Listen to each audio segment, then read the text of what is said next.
Il faut savoir que effectivement, le code de la route de la Polynésie française prévoit les cas particuliers qui permettent du transport de personnes dans les bennes. Il faut savoir que c'est un truc exceptionnel parce que l'usage aujourd'hui, cette réforme elle a à peu près 11 ans sur laquelle on a arrêté le transport des usagers dans les bennes pour des questions de sécurité routière et aussi de pouvoir transporter les gens dans des conditions satisfaisantes.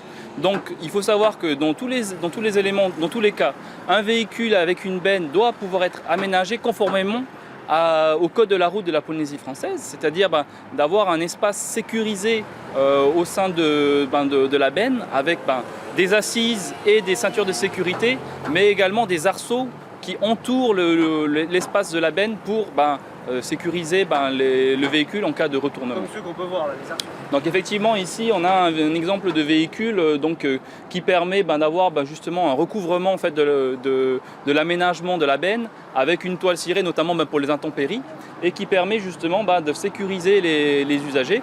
Il faut tout d'abord savoir que dans le cas d'un usage particulier, il faut prioritairement faire monter les usagers de sa famille et uniquement de sa famille lorsqu'on est utilisateur, prioritairement à l'intérieur du cockpit du véhicule et ensuite après dans l'espace de la benne si il est aménagé conformément au code de la route. Donc il faut absolument les arceaux. Donc il faut ces éléments-là, donc tout est précisé dans le code de la route et effectivement il faut des aménagements spécifiques. On ne reste pas assis au droit du sol de la benne, ça n'est pas possible. Et c'est vraiment à titre exceptionnel, on le rappelle, pour plus de sécurité.